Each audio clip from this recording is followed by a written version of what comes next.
All right, got another update. Making a little bit of progress, but at the same time, we also had a setback.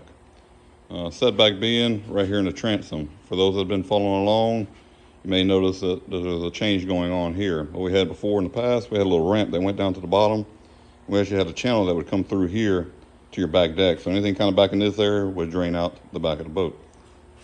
Now you can tell we've done filled it in. Reason being, Coast Guard regulations on a 16-foot boat like that and this size, what ends up happening is 20-inch transom, which this right here is 20.5 inches to the bottom of the boat and the final product.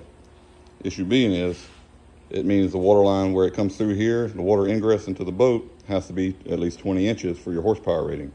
Now a tiller handle, it doesn't change anything. Still keep the same horsepower no matter if you got a 15-inch, 17, or 20.5-inch transom. Horsepower stays the same. But where the issue comes in, if I want to make this a console like we have here, eventually have a console version of it, if it's below 20 inches, the horsepower rating goes down to the tiller version. If I make it 20 or above, now I can go from essentially a 40 or 50 horsepower, now it'll turn into a 70 or 75 horsepower.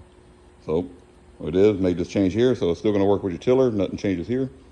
But for the higher horsepower rating with a console, we opted to go ahead and fill this in and just make it a 20.5 all the way across. In doing so, obviously now it's going to block up any water we got going on the back. So what we did is filled in these channels around outside, so we actually made it flat, and this right here will be your cutout going into the back for your batteries, your gas tank, bilge pump, aerator, all that kind of good stuff in the back. We kept the same here, but also what we're doing, you're able to tell now we're starting to put the radius in these corners, kind of soften them up a little bit.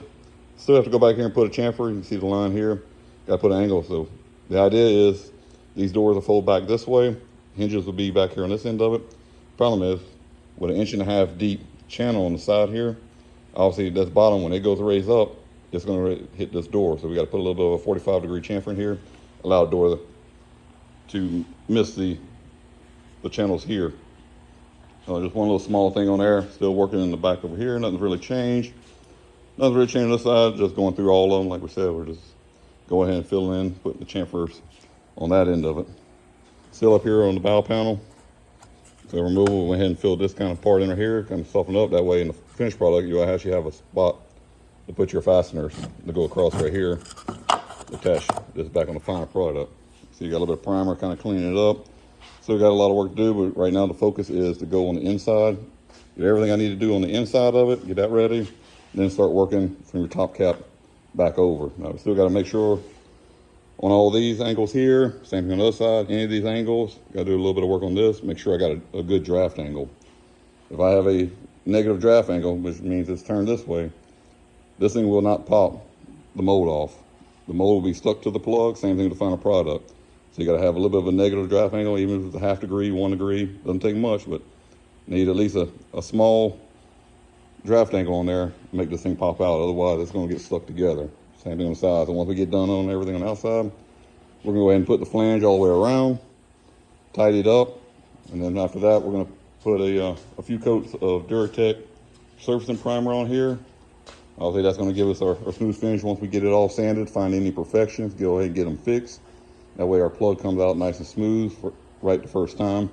Makes getting to the final product a lot easier, but right now, the hard part is not getting paralysis by analysis and looking at every little fine detail. Everything's there, now it's just kind of tidy up and keep pushing forward. So if you've been following along, thanks for following. If you're new, thanks for watching, and just keep an eye out for new updates.